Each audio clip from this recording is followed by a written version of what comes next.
बहुत समय पहले एक छोटे से गांव में चार दोस्त रहते थे। रवि, सोनू, पायल और अंजलि। ये चारों बहुत बहादुर थे और हमेशा नई नई जगहों की खोज करने में लगे रहते थे। उनके गांव के पास एक पुरानी हवेली थी जिसे लोग भूतिया हवेली कहते थे। गांव के बड़े बुजुर्ग कहते थे कि वहां एक डरावनी चुड़ैल रहती है जो रात में अजीब अजीब आवाजें निकालती है। गांव के बुजुर्ग काका जी ने एक दिन चारों बच्चों को हवेली के बारे में बताया। बचपन में हमने सुना था कि यह हवेली एक अमीर राजा की थी, लेकिन एक दिन राजा की बेटी अचानक गायब हो गई। कहा जाता है कि किसी ने उस पर जादू कर दिया और वह चुड़ैल बन गई। अब वह हर रात हवेली में घूमती है और जो भी वहां जाता है वह वापस नहीं आता। यह सुनकर चारों दोस्त और भी ज्यादा उत्सुक हो गए। वे चाहते थे कि इस रहस्य को सुलझाएं। एक दिन उन्होंने तय किया कि वे रात के समय हवेली में जाकर सच्चाई का पता लगाएंगे। रवि ने एक टॉर्च उठाई, सोनू ने कुछ खाने पीने का सामान लिया, पायल ने एक छोटी घंटी रख ली और अंजलि ने एक लाठी पकड़ ली। जब पूरा गांव सो गया तब वे चुपचाप हवेली की ओर चल दिए। हवेली के बाहर बहुत अंधेरा था और वहां का माहौल बहुत डरावना लग रहा था। पेड़ों की टहनियां हवा में अजीब तरह से हिल रही थीं, जैसे कोई उन पर झूल रहा हो। दरवाजे पर पहुंचते ही दरवाजा खुद ब खुद चरमराते हुए खुल गया। चारों डर गए लेकिन हिम्मत करके अंदर चले गए। अंदर बहुत धूल थी, जगह जगह मकड़ियों के जाले थे और हवा में अजीब सी गंध थी। अचानक उन्हें किसी के पैरों की आहट सुनाई दी। कौन है? पायल ने हकलाते हुए पूछा, लेकिन कोई जवाब नहीं आया। तभी दीवार पर टंगी एक पुरानी तस्वीर खुद ही हिलने लगी।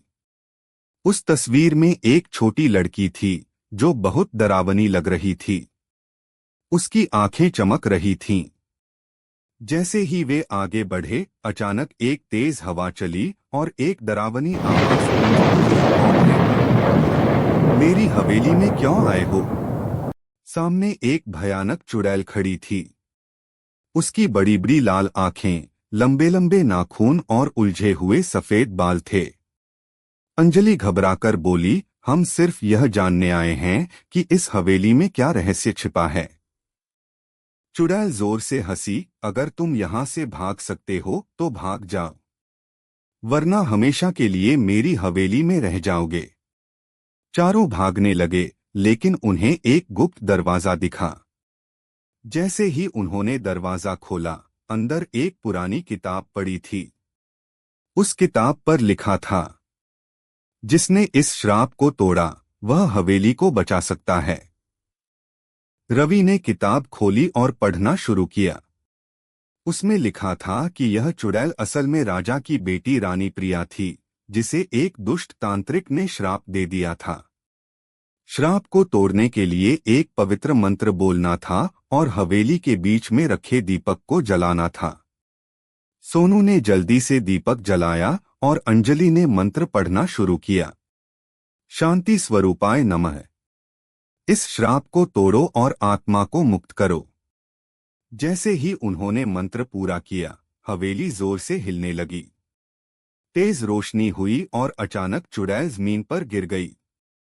उसकी आंखों से आंसू बहने लगे। वह धीरे धीरे बदलने लगी और फिर से एक सुंदर राजकुमारी बन गई। राजकुमारी ने आंसू भरी आंखों से कहा, तुम सबने मुझे इस श्राप से मुक्त कर दिया। मैं सदियों से इस भयानक रूप में कैद थी। अब मैं अपनी आत्मा को शांति देने जा रही हूँ। इतना कहकर वह एक तेज रोशनी में बदल गई और हवेली की सारी भूतिया शक्ति गायब हो गई।